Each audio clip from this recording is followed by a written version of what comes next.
A question here that I want us to look at states that k plus 1 raised to or exponent k plus 1 okay, must be equal to 1 over k plus 1, and this one is also raised to 1 over k plus 1.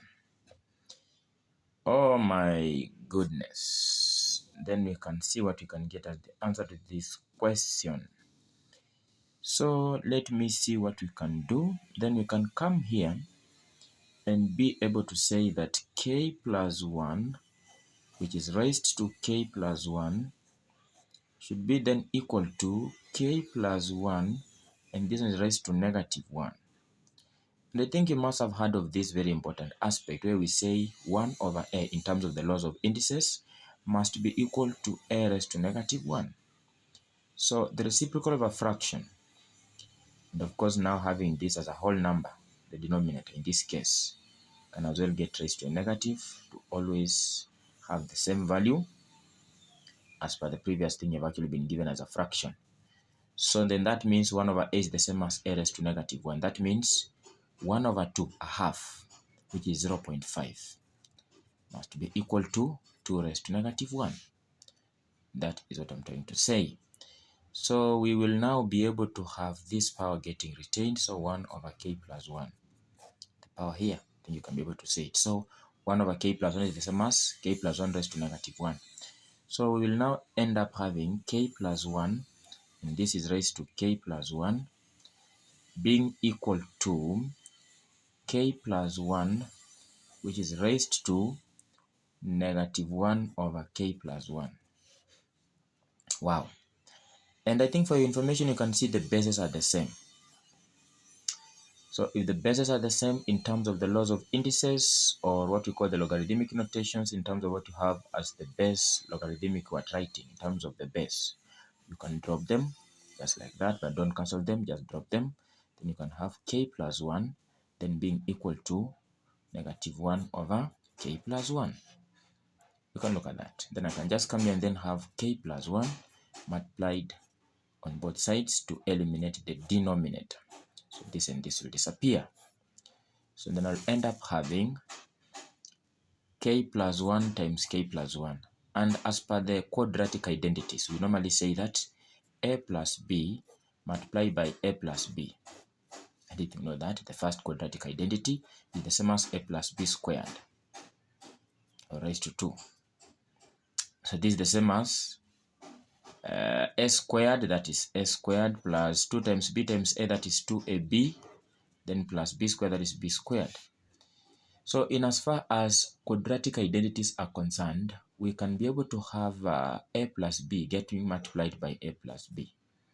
We can write that as a plus b squared. So that translates into a squared plus 2ab plus b squared. So let me just come here. So k plus 1 multiplied by k plus 1 is the same as k plus 1 squared.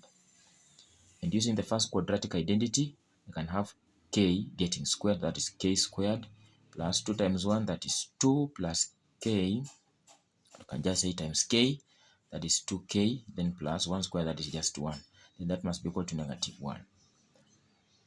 Then you can take negative 1 on this other side, so you can be able to have k squared plus 2k plus 1 plus 1.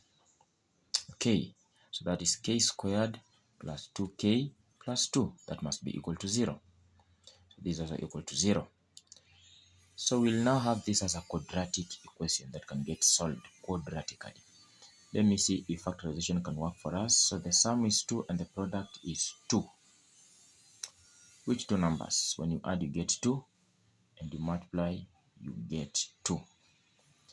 1 and 2, it cannot work. 1 and 1, 1 plus 1, that is 2. Then 1 times 1 cannot give us 2. So let's just use the other methods. So we can use the completing square. So k squared plus 2k then is equals to negative 2. This is what we call the completing square method. Then you can have k squared. So the first thing, you take the constant on this other side of the equal sign.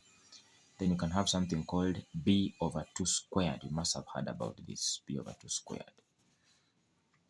So just take the b, the coefficient of k, you divide it by 2, then you square.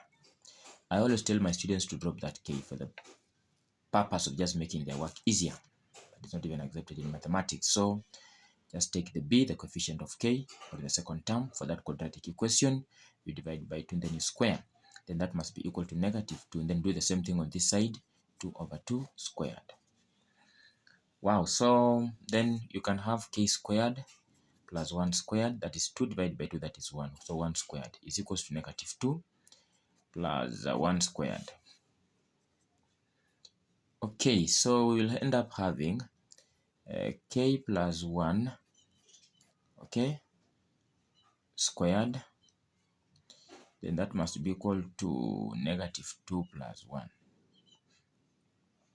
Wow, so we will end up having now k plus 1 is squared.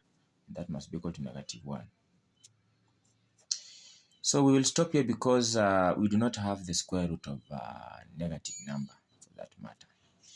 So it's just k plus 1 squared is equals to -1 as your final working for that question. No any further thing can get done as far as that part is concerned, but still you can be able to leave your answer like this.